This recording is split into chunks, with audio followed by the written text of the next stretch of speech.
പരിശുദ്ധനായ ദൈവത്തിൻ്റെ നാമത്തിന് മഹത്വം ഉണ്ടാകട്ടെ. കർത്താവിനെ സ്നേഹിക്കപ്പെട്ട വിശ്വാസികളെ, അനുഗ്രഹകരമായ 15 14 ദിവസം നമ്മൾ എത്തിയിരിക്കുന്നു. നാളെ തിങ്കളാഴ്ച ദിവസം മാതാവിൻ്റെ വാങ്ങപ്പെരുന്നാൾ ആഘോഷിക്കാനില്ല ദേവാലയങ്ങളിൽ ഒരുങ്ങിക്കൊണ്ടിരിക്കുന്നു. നാളെ ഇവിടെ വിശുദ്ധ കുർബാന ഇല്ലാത്തതുകൊണ്ട് ഇന്ന് തന്നെ മാതാവിൻ്റെ വാങ്ങപ്പെരുന്നാൾ ഇവിടെ നടത്തുകയാണ്. നാളെ നിങ്ങൾ ഇടവപ്പള്ളിയിൽ പോയി വാങ്ങപ്പെരുന്നാൾ സംബന്ധിച്ചതിന് ശേഷം ഇവിടെ വന്ന് മധ്യസ്ഥ പ്രാർത്ഥനയിൽ സംബന്ധിച്ചാൽ പ്രത്യേക അനുഗ്രഹം കിട്ടുമെന്ന് ആരും ഓർപ്പിക്കുന്നു. നമ്മുടെ കുടിശ്ശിക അനുഗ്രഹങ്ങൾ തീർത്ത് വാങ്ങിക്കാൻ മാതാവിൻ്റെ ബാങ്കിൽ കൂടെ പുതിയ അനുഗ്രഹങ്ങൾ വരുമെന്നുള്ള ആരും ഓർപ്പിക്കുന്നു. നമ്മളുടെ മാമോദിസാമത്തിൽ ഇന്ന് വരെ നമ്മൾ അനുഭവിച്ചിരിക്കുന്ന കൂതാശകളിൽ ദൈവം നമുക്ക് ഒരുക്കി തന്ന അനുഗ്രഹങ്ങൾ പലതും നമുക്ക് കിട്ടാതെ പോയി, ചോർന്നു പോയി, പലതും കുടിശ്ശിയായിട്ട് കിടക്കുന്ന എല്ലാം കുടിശ്ശിക തീർത്ത് വാങ്ങിച്ചിട്ട് വേണം പുതിയ അനുഗ്രഹങ്ങൾ വാങ്ങിക്കാൻ. കഴിഞ്ഞ ദിവസം കുര്യാക്കോസ് ആശ്രമത്തിലെ ധ്യാനമന്ദിരത്തിൽ പോയി പ്രാർത്ഥിച്ചിട്ട് ദൈവം എനിക്ക് തന്നൊരു സന്ദേശം. അവിടെ ആയിരക്കണക്കിന് പേരുടെ പേര് രജിസ്റ്റർ ചെയ്ത ബുക്കുകളിലുണ്ട്. അവർക്ക് ദൈവം അനുവദിച്ചിരിക്കുന്ന പല അനുഗ്രഹങ്ങളും അവർക്ക് വിതരണം ചെയ്തിട്ടില്ല. ഒരു കുടിശ്ശിയായിട്ട് കെട്ടിക്കിടക്കുകയാണ്. അതിൻ്റെ വേദന കർത്താവാണ്. അപ്പോൾ അതിൻ്റെ അലമാരി തപ്പിപ്പോക്കിയപ്പോൾ 10 രജിസ്ട്രേഷൻ ബുക്കുകൾ കണ്ടെത്തി. ആ ബുക്കിനില്ല. ആ 10 ഒന്ന് എടുത്തുകൊണ്ട് വന്ന് ഇവിടുത്തെ വിശുദ്ധ കുർബാനയിൽ അവരെ ഓർത്ത് അങ്ങനെ കെട്ടിക്കിടക്കുന്ന ഇതിലേക്കൂടെ വിതരണം ചെയ്ത് കർത്താവിന് വേദന തീർക്കണമെന്ന് പറഞ്ഞു.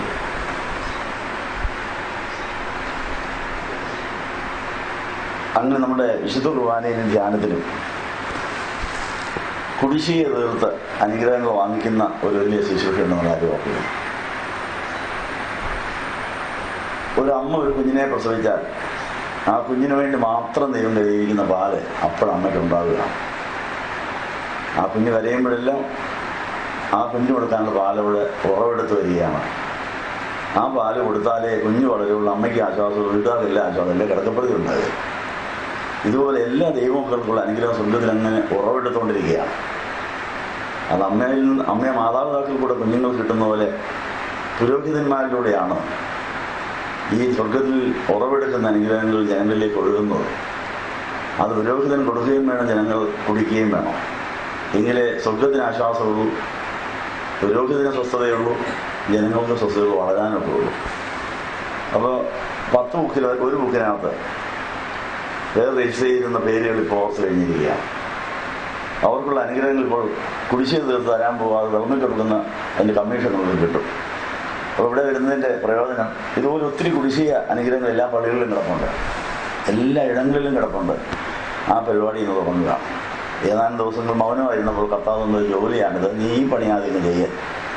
പുരോഗതി എന്നല്ലേ ഞാൻ നിന്നിലൂടെ അനേകർക്ക് കൊടുക്കാൻ ആഗ്രഹിച്ച് അനേകരുടെ കണ്ണുതിരൊപ്പാൻ തന്ന അനുഗ്രഹങ്ങൾ പലതും വാങ്ങിച്ചിട്ടില്ല, അവർ കൊടുക്കാനും കിട്ടില്ല, കെട്ടിക്കിടക്കുന്നതിന് വേദന അനുഭവിച്ചു. അമ്മമാർ കുഞ്ഞുങ്ങൾക്ക് കൊടുക്കേണ്ട പാൽ കൊടുക്കാനതില്ലേ എന്തൊരു വിശ്വസയാണ് അമ്മമാട് ചോദിച്ചാൽ പറയും. അതേ വേദന കർത്താവിനുണ്ട്, പുരോഹിതർക്കുണ്ട്. ഈ കാര്യങ്ങൾ അറിയിച്ചുകൊണ്ട് കുടിശ്ശിക അനുഗ്രഹങ്ങൾ കൊടുക്കുന്ന ശുശ്രൂഷ ആരംഭിച്ചിരിക്കുന്നു. ഇതുപോലെ ഓരോ കുർബാനയിൽ ഓർക്കാൻ വേറെ ബുക്കുകൾ ഇരിപ്പുണ്ട്. അത് ചെയ്തുകൊണ്ടിരിക്കുക. നിങ്ങൾ തിങ്കളാഴ്ചയും ബുധനാഴ്ചയും വെള്ളിയാഴ്ചയും നടക്കുന്ന മധ്യസ്ഥ പ്രാർത്ഥനയിൽ സംബന്ധിക്കാവുമ്പോൾ നിങ്ങൾക്കും അതിൻ്റെ അനുഗ്രഹം കിട്ടും. അതിൻ്റെ ഇടയിൽ ഈ അനുഗ്രഹം വിളമ്പി കൊടുക്കുന്നതിൻ്റെ കമ്മീഷൻ എന്താണെന്നറിയാവും. നിങ്ങളുടെ പാത്രത്തെ ശുദ്ധീകരിച്ചു കൊടുത്താൽ അനുഗ്രഹങ്ങൾ നിങ്ങളങ്ങ് നിറയും, കവിഞ്ഞൊടുന്ന് അവർക്ക് കിട്ടും. പ്രാതിനിധ്യം നിങ്ങൾ നിറഞ്ഞിരിക്കും. നിറവിനുള്ള ഏറ്റവും വലിയ എളുപ്പമാർഗം കർത്താവിൻ്റെ അനുഗ്രഹമായി മറ്റുള്ളവർക്ക് കൊടുക്കുക. അവർക്ക് കൊടുത്തതിന് ശേഷം നമ്മൾ പാത്രത്തിന് ഓട്ടയില്ലാത്തവരാണെങ്കിൽ നിറഞ്ഞിരിക്കും എന്ന് നമുക്ക് സന്തോഷിക്കാൻ, ആ വിഷയം കൊണ്ട് എന്തു സഹിക്കാൻ എന്ത് വഹിക്കാൻ സാധിക്കും. കഴിഞ്ഞ ദിവസം ഒരാൾ എന്നോട് കരഞ്ഞുകൊണ്ട് പറഞ്ഞത്, എനിക്ക് സഹിക്കാനൊക്കുന്നില്ല, എനിക്കെൻ്റെ സങ്കടങ്ങളും ദുഃഖങ്ങളും യാതൊരു വേദനയും സഹിക്കാനൊക്കുന്നില്ല, വഹിക്കാനൊക്കുന്നില്ല. അതിൻ്റെ കാര്യം ഇതാണ്, അനേകർക്ക് കൊടുക്കേണ്ട അനുഗ്രഹങ്ങൾ നമ്മൾ കൂടെ ഒഴുകി പോയിട്ട് നമ്മൾ നിറഞ്ഞില്ലെന്നുള്ളതാണ്. നമ്മൾ നമ്മുടെ സങ്കടം മാത്രം ഓർത്തുകൊണ്ടിരിക്കുക, നമ്മുടെ ആവശ്യം മാത്രം ഓർത്തുകൊണ്ടിരിക്കുകയാണ്. അതുകൊണ്ട് അതങ്ങോട്ട് മാറ്റി വെച്ചിട്ട് കർത്താവേ എന്നിലൂടെ ആർക്കെല്ലാം നീ എന്തെല്ലാം അനുഗ്രഹം കൊടുക്കാൻ വേണ്ടി അതങ്ങോട്ട് അവർക്ക് ആദ്യം അങ്ങോട്ട് കിട്ടട്ടെ. ഒരു പോസ്റ്റ്മാൻ്റെ കയ്യിൽ ഒത്തിരി മണിയോടുള്ള എഴുത്തുകൾ വരും. അത് അവൻ എല്ലാ ദിവസവും മെനക്കെട്ട് നടന്ന് കൊടുത്തു തീർത്താലേ 1-ാം തീയതി അവന് ശമ്പളം കിട്ടുള്ളൂ. ഏതെങ്കിലും മണിയോട് അവൻ കള്ളയൊപ്പിട്ട് വാങ്ങിച്ചാൽ ജോലി പോയിരിക്കും, പട്ടിണി കിടക്കേണ്ടി വരും, കേസും വരും. നമ്മൾ ഇന്ന് വിശുദ്ധ കുർബാനയിൽ മാതാവിൻ്റെ വാങ്ങിപ്പെരുന്നാളിൽ ഓർക്കുന്ന കാര്യം, പരിശുദ്ധ മാതാവ് മനുഷ്യജാതിക്ക് മുഴുവൻ വേണ്ടി കൊടുക്കാൻ പറ്റുന്ന രക്ഷയുടെ അനുഭവങ്ങൾ മാതാവ് ആദ്യം കൈപ്പറ്റി. സ്വർഗത്തിൻ്റെ വേദന മാതാവിന് മനസ്സിലായി. ഞാൻ ആ കന്യഗർഭിണിയായി ഒരു കന്യാസ്ത്രീയിൽ കൂടെ നീ അങ്ങനെ പഠിക്കുകയാണെങ്കിൽ എൻ്റെ കല്യാണം അങ്ങ് മാറി, എൻ്റെ കല്യാണം അങ്ങ് പോട്ടെ, എൻ്റെ സ്ഥലകാര്യം കൊണ്ട് മാറിയിരിക്കട്ടെ, സ്വർഗത്തിൻ്റെ വേദന ആദ്യം തീർക്കാൻ ഞാൻ എന്നെ തന്നിരിക്കുന്നു. ആ മാതാവിനെയാണ് നമ്മളിന്ന് സ്വർഗത്തോടും ഉയർത്തപ്പെട്ട മാതാവിനെ ആദരിക്കട്ടെ. അപ്പോൾ ആ മാതാവിന് നമ്മളോട് പലതും പറയും. നമുക്ക് ഇതുവരെയായിട്ട് നിറയാനൊക്കാത്ത എന്താ, നമുക്ക് ഇത്രയായിട്ട് തൃപ്തി കിട്ടാത്ത എന്താ, സന്തോഷിക്കാനൊക്കാത്ത എന്താ, അസൂയ മാറാത്ത എന്താന്നുള്ള കാര്യം ദൈവം നമ്മളെ രഹസ്യമായി ഒറ്റയ്ക്ക് വിളിച്ച് കാര്യങ്ങൾ ഏൽപ്പിക്കും. അത് ചെയ്തു തുടങ്ങുമ്പോൾ മാത്രമേ മറ്റുള്ളവർക്ക് മനസ്സിലാവുള്ളൂ. തുടക്കത്തിൽ മനസ്സിലാകാത്ത ഒത്തിരി കാര്യങ്ങൾ ദൈവസന്നിധിയിലുണ്ട്. അത് രഹസ്യത്തിൽ ചെയ്യേണ്ടതാണ്. അതിനാധാരമായ വേദഭാഗം വായിച്ചുകൊണ്ട് ഇപ്പോൾ ഇന്നത്തെ ആരാധനയ്ക്ക് നിങ്ങളെ പാത്രം കഴുകാൻ പോവുകയാണ്. യെശയ്യാ 51 ഇങ്ങനെ എഴുതിയിരിക്കുന്നു: നീതി പിന്തുടരുന്നവരും. യെശയ്യാ 51:1 നീതി പിന്തുടരുന്നവരും യഹോവയെ അന്വേഷിക്കുന്നവരെ എൻ്റെ വാക്ക് കേൾക്കുകയും നിങ്ങളെ വെട്ടിയെടുത്ത പാറയിലേക്കും നിങ്ങളെ കുഴിച്ചെടുത്ത ഖനിയിലേക്കും തിരിഞ്ഞു നോക്കുകയും നിങ്ങളുടെ പിതാവായ അബ്രഹാമിലേക്കും നിങ്ങളെ പ്രസവിച്ച സാറായിലേക്കും നോക്കുകയും ഞാൻ അവനെ ഏകനായി വിളിച്ച് അവനെ അനുഗ്രഹിച്ച് വർദ്ധിപ്പിച്ചിരിക്കുന്നു. യഹോവ സിയോനെ ആശ്വസിപ്പിക്കുന്നു. അവൻ അതിന് സകല ശൂന്യ സ്ഥലങ്ങളെയും ആശ്വസിപ്പിക്കും. അതിലെ മരുഭൂമിയെ ഏതൻ പോലെയും നിർജ്ജന പ്രദേശങ്ങളെ യഹോവയുടെ തോട്ടം പോലെയും ആക്കും. ആനന്ദവും സന്തോഷവും സ്തോത്രവും സ്വരമാധുര്യവും അതിലുണ്ടാകും. നിങ്ങൾക്കുണ്ടായോ? ഇത് നമുക്ക് അത്യാവശ്യം ഉള്ള കാര്യം, നമ്മൾ ആഗ്രഹിക്കുന്ന കാര്യമാണ്. ഏതാ? ആനന്ദം, സന്തോഷം, സ്തോത്രം, സ്വരമാധുര്യം. ഇതില്ലെങ്കിൽ നമ്മളെ ഒറ്റയ്ക്ക് പിതാവിൽ നിന്ന് വാങ്ങേണ്ട കാര്യം വാങ്ങിച്ചിട്ടില്ല. കർത്താവിനോട് രഹസ്യമായിരിക്കേണ്ട ആ കാര്യം പൂർത്തീകരിച്ചത്. നീതി എന്ന് പറയുന്നതാണ് സ്വർഗത്തിലെ പിതാവിൻ്റെ കൂടെ ഒളിച്ചു മറഞ്ഞ് ആരും കാണാതെ പിതാവ് പറയുന്നത് കേട്ട് ഇരുന്നതിന് ശേഷം പുത്രനെ പ്രാപിക്കുക, പുത്രൻ്റെ കൂടെ ഇരുന്ന ശേഷം പരിശുദ്ധാത്മാവിനെ പ്രാപിക്കുക, പരിശുദ്ധാത്മാവിനെ പ്രാപിച്ച ശേഷം ആശ്വാസപ്രദൻ പറയുന്നിടത്ത് പോവുക. പറയുന്നത് ചെയ്യുമ്പോൾ അനുഗ്രഹം കവിഞ്ഞൊഴുകിക്കോളും. ഒരു ടാങ്ക് നിറഞ്ഞു കഴിഞ്ഞാൽ പിന്നെ ടാങ്കിന് പണിയൊന്നുമില്ല. ടാപ്പ് തുറക്കുന്നവർക്കെല്ലാം വെള്ളം കിട്ടിക്കൊണ്ടേയിരിക്കും. വെള്ളം കുറഞ്ഞാൽ ആവശ്യക്കാരൻ മോട്ടോർ ഓൺ ചെയ്ത് വെള്ളം കയറ്റിക്കൊള്ളും. പക്ഷേ ടാങ്ക് പണിയാൻ എത്ര കൊണ്ടപ്പാടുണ്ട്. ഒരു ടാങ്കിൻ്റെ പണി കഴിഞ്ഞാൽ പിന്നെ അതങ്ങ് ഇരുന്നേറ്റാൽ മതി, പണിയങ്ങ് നടന്നോളും. അതിന് വേണ്ട കിട്ടും. എന്നും നടന്നുകൊണ്ടിരിക്കും, കുറയുന്നതനുസരിച്ച് വന്നുകൊണ്ടിരിക്കും. ഒരു കിണറ്റിലെ വെള്ളം പമ്പ് ചെയ്യുന്നതിനനുസരിച്ച് വെള്ളം വന്നുകൊണ്ടേയിരിക്കും. പമ്പ് ചെയ്തില്ലേ അവിടെ നിന്ന് ചീത്തയാവുകയും ചെയ്യും. അപ്പോൾ നമ്മൾ ആരാധനയ്ക്കും ധ്യാനത്തിന് വരുന്നത് നമ്മുടെ ഹൃദയത്തിൻ്റെ ഉള്ളറയിൽ ദൈവം ഉറവെടുത്ത് തരുന്ന അനുഗ്രഹങ്ങൾ മറ്റുള്ളവർക്ക് പമ്പ് ചെയ്ത് കൊടുക്കുക. അതനുസരിച്ച് നമ്മളിങ്ങനെ ഉറവ് വന്നുകൊണ്ടേയിരിക്കും. കുഞ്ഞു പാല് കുടിക്കുന്നതനുസരിച്ച് അമ്മയ്ക്ക് പാല് വന്നുകൊണ്ടേയിരിക്കും. അങ്ങനെ 3 വയസ്സല്ല, 4 വയസ്സല്ല, 6, 7 വയസ്സ് വരെ പാല് കുടിച്ചത് ഇതിനകത്തിരിപ്പുണ്ട്. നിങ്ങൾക്ക് വിശ്വസിക്കാനൊക്കെ 7-ാം വയസ്സ് വരെ പാല് കുടിച്ച് സന്തോഷിച്ച മനുഷ്യൻ ഇതിനകത്തിരിപ്പുണ്ട്. അതെന്ന് പറഞ്ഞാൽ 7 കൊല്ലം വരെ പാല് കൊടുക്കാനുള്ള കഴിവ് അമ്മയ്ക്കുണ്ടെന്ന്. 3 കൊല്ലെങ്കിലും കുടിപ്പിക്കണം. എങ്കിലേ നല്ല ആരോഗ്യം വരുമെന്നുള്ള കാര്യം ഓർപ്പിക്കണം. ഒറ്റയ്ക്ക് പ്രാപിക്കേണ്ട കാര്യങ്ങൾ പ്രാപിക്കുമ്പോഴാണ് കൊടുക്കേണ്ടത് കൊടുക്കാൻ സാധിക്കുന്ന അവസ്ഥ വരുന്ന കാര്യം ഓർപ്പിക്കുന്നു. അബ്രഹാമിനെ ദൈവം ഏകനായിട്ടാണ് വിളിച്ചത്. അബ്രഹാമിനെ ദൈവം ആദ്യം കണ്ടത് ഒറ്റയ്ക്കാണ്. അവർ രണ്ടും കൂടെ ഒറ്റയ്ക്ക് ചില കാര്യങ്ങൾ സംസാരിച്ചതിന് ശേഷം ഇറങ്ങാൻ പറഞ്ഞെടുത്ത് അവിടുന്ന് ഇറങ്ങി പോകാൻ പറഞ്ഞെടുത്തെല്ലാം പോയി. ഇന്ന് ലക്ഷക്കണക്കിന് പേരുടെ വിശ്വാസികളുടെ പിതാവായി മാറി. നിങ്ങളെ ദൈവം അങ്ങനെ വിളിച്ചിരിക്കുന്നു. നോക്കിയിട്ടിരിക്കുന്ന അപകടം എന്നാണെന്നറിയാമോ? രഹസ്യമായ ദൈവം പറയുന്ന കാര്യം കേൾക്കാൻ ഒത്തിട്ടില്ല, കേട്ടാൽ അത് അനുസരിച്ചിട്ടില്ല, അത് അനുസരിക്കുന്നതിൻ്റെ കെടുതികൾ മനസ്സിലാക്കിയിട്ടില്ല. കന്യാമറിയമാണ് പ്രവാചകത്തിൽ ആ കാര്യത്തിൽ മാതൃക കാണിച്ചിരിക്കുന്നത്. പ്രാർത്ഥിച്ചുകൊണ്ട് നിന്നപ്പോൾ ദൂതൻ വന്നിരിക്കുന്നു ദൈവത്തിൻ്റെ സന്ദേശവുമായി. ആ സന്ദേശം കേട്ട് കഴിഞ്ഞപ്പോൾ ഞാൻ പുരുഷനെ അറിയാത്തതിനായി ഇത് എങ്ങനെ സംഭവിക്കുന്നു? പുരുഷനെ അറിയണ്ട. ഞാൻ യോസേപ്പച്ചായനോട് ചോദിക്കട്ടെ എന്ന് പറഞ്ഞപ്പോൾ നീ പുരുഷനെ അറിയണ്ട, ഇത് പുരുഷനെ അറിഞ്ഞുള്ള പരിപാടി അവനെ അറിയിക്കേണ്ട, അറിയിച്ച പരിപാടി നടപ്പില്ല. അതുകൊണ്ട് ആരെയും അറിയിക്കേണ്ട, അപ്പം കൂട്ടരെയും അമ്മ കൂട്ടരെയും ആരെയും അറിയിക്കാതെ രഹസ്യമായിട്ട് നീ കണ്ടുകൊണ്ടിരിക്കണം. അത് കഴിഞ്ഞ് എല്ലാവരും പിണങ്ങട്ടെ. ആ പിണക്കത്തിൻ്റെ ഇടയിൽ യേശു വളരുള്ളൂ. അതിനുശേഷം യേശുവിനെ എല്ലാവരും കിട്ടുള്ളൂ. അപ്പോൾ യേശുവിനെ ഗർഭം ധരിച്ചുകൊണ്ട് ആരും നിങ്ങളോട് പറഞ്ഞിട്ടുണ്ടോ? അത് തയ്യാറാകണം. ആരോടും ചോദിക്കാതെ ദൂതൻ നിങ്ങളുടെ അടുത്ത് വരികയാണെങ്കിൽ ആരെയും അറിയിക്കാതെ ആരോടും ചോദിക്കാതെ ചില കാര്യങ്ങൾ ചെയ്യേണ്ടി വരും. ഏതാനും മാസങ്ങൾക്ക് മുമ്പ് ദൈവനാത്മാവിനോട് പറഞ്ഞാൽ നീ രഹസ്യമായിട്ട് ഒരു മലയിൽ കയറിയിരുന്ന് പ്രാർത്ഥിക്കും എന്ന് എപ്പോൾ എവിടെയെന്നുള്ള പിന്നെ പറയാം. അത് ക്രമേണ വെളിപ്പെട്ട് വന്നു. അങ്ങനെ അവനോട് എടുക്കാനായിട്ട് 10 മണിക്കൂർ വണ്ടിയെ കയറി ഒരു സ്ഥലത്ത് പോയി മലയിൽ കയറി എന്നിട്ട് വന്നു. അതെവിടെയും നിങ്ങൾ ചോദിക്കണ്ട, പറയുകയില്ല. ചോദിക്കേണ്ട ആവശ്യമില്ല, പറയേണ്ട കാര്യമില്ല, അത് രഹസ്യമായി ചെയ്യേണ്ട കാര്യമാണ്. അപ്പോൾ കിട്ടിയ അനുഗ്രഹം പരസ്യമായി ഇപ്പോൾ നിങ്ങൾക്ക് പങ്കിടുക. പക്ഷേ ഇത് അറിയിക്കുകയോ അറിയുകയോ ചെയ്യാത്തൊരു കാലം എനിക്കുണ്ട്. അത് ക്രമേണ വെളിപ്പെടാതെ ഗൂഢമായിരിക്കുന്നൊന്നുമില്ല. അത് അറിയേണ്ട കാലത്ത് അറിഞ്ഞാൽ മതി. യോസേഫിനോട് പറയാതെയാണ് മറിയാൻ ഗർഭിണിയായത്. പക്ഷേ മാസങ്ങൾ കഴിഞ്ഞപ്പോൾ ദൈവം മാലാഖ തന്നെ യോസേഫിനോട് പറഞ്ഞു. അതുകൊണ്ട് എല്ലാ കാര്യവും അറിയണമെന്ന് നിർബന്ധിക്കരുതായിരുന്നു. രഹസ്യമായി ചെയ്യേണ്ട ഒത്തിരി കാര്യങ്ങളുണ്ട്. എങ്കിലേ പരസ്യമായ അനുഗ്രഹങ്ങൾ മറ്റുള്ള കൊടുക്കാനുണ്ടെന്നുള്ള കാര്യം ഓർപ്പിച്ചുകൊണ്ട് ഇന്ന് രഹസ്യമായി ദൈവത്തിൽ നിന്ന് വാങ്ങേണ്ട അനുഗ്രഹം വാങ്ങാത്തതിൻ്റെ ബുദ്ധിമുട്ട് സങ്കടം കർത്താവിനുണ്ട്. രഹസ്യമായി പിതാവിനോട് ഇരിക്കാത്തതിൻ്റെ അനീതി നമ്മുടെ കാര്യത്തിലുണ്ട്. യേശുവിനെ വളർത്താത്തതിൻ്റെ അനീതി, ആത്മാവിന് നിറയാത്തതിൻ്റെ അനീതി. ഈ പ്രശ്നം പരിഹരിക്കാൻ ഈ വാങ്ങിപ്പെരുന്നാൾ മാതാവിൻ്റെ ബാങ്കിൽ ലോൺ അനുവദിച്ചിരിക്കുന്നു. അത് വേണ്ടിയവർക്ക് ഇപ്പോൾ വരാം. അവർക്ക് ഈ കുറ്റബോധത്തോടെ ഇന്നും കുർബാന ഉപയോഗിക്കാൻ ആഗ്രഹിക്കുന്നവർക്ക് മാതാവിൻ്റെ വാങ്ങിപ്പെരുന്നാളിൽ മാതാവിൻ്റെ സന്ദേശം ഉൾക്കൊള്ളാൻ ആഗ്രഹിക്കുന്നവർക്ക് മുമ്പോട്ട് വരാം. അവർക്ക് ഇപ്പോൾ പാവത്തിന് പ്രാർത്ഥന നടത്തുകയാണ്. വിശുദ്ധ ലൂക്കോസിന്റെ സുവിശേഷം അധ്യായം 2 വാക്യങ്ങൾ 42 മുതൽ 51 വരെ. ലൂക്കോസ് 2:42 മുതൽ. യേശുവിന്റെ മാതാപിതാക്കൾ ആണ്ടുതോറും പെസഹ പെരുന്നാളിന് യെരുശലേമിൽ പോകാറുണ്ടായിരുന്നു. യേശുവിന് 12 വയസ്സായപ്പോൾ പതിവ് പോലെ അവർ പെരുന്നാളിന് പോയി. പെരുന്നാൾ കഴിഞ്ഞ് അവർ മടങ്ങിപ്പോന്നു. എന്നാൽ ബാലനായ യേശു യെരുശലേമിൽ താമസിച്ചു. അത് മാതാവും യോസേഫും അറിഞ്ഞില്ല. സഹയാത്രക്കാരുടെ കൂടെ അവനുണ്ടായിരിക്കുമെന്ന് അവർ വിചാരിച്ചു. ഒരു ദിവസത്തെ ദൂരം ചെന്നപ്പോൾ തങ്ങളുടെ ചാർച്ചക്കാരുടെയും പരിചയക്കാരുടെയും അടുക്കൽ അവർ കുട്ടിയെ അന്വേഷിച്ചു. അവനെ കണ്ടെത്താഞ്ഞതിനാൽ അന്വേഷിച്ച് യെരുശലേമിലേക്ക് മടങ്ങിപ്പോയി. 3 ദിവസത്തിന് ശേഷം അവനെ അവർ ദേവാലയത്തിൽ കണ്ടെത്തി. അവൻ ഉപദേഷ്ടാക്കന്മാരുടെ മധ്യത്തിലിരുന്ന് അവരിൽ നിന്ന് കേൾക്കുകയും അവനോട് ചോദിക്കുകയും ചെയ്തുകൊണ്ടിരുന്നു. ശ്രദ്ധിച്ചുകൊണ്ട് ഇരുന്നവരെല്ലാം അവന്റെ ജ്ഞാനത്തെയും വചനത്തെയും കുറിച്ച് വിസ്മയിച്ചു. മാതാപിതാക്കൾ അവനെ കണ്ടപ്പോൾ ആശ്ചര്യപ്പെട്ടു. മാതാവ് അവനോട്, എന്റെ മകനെ, നീ എന്തിനാണ് ഇങ്ങനെ ഞങ്ങളോട് ചെയ്തത്? ഇതാ നിന്റെ പിതാവ് ഞാൻ വളരെ ആകുലപ്പെട്ട് നിന്നെ അന്വേഷിക്കുകയായിരുന്നു എന്ന് പറഞ്ഞു.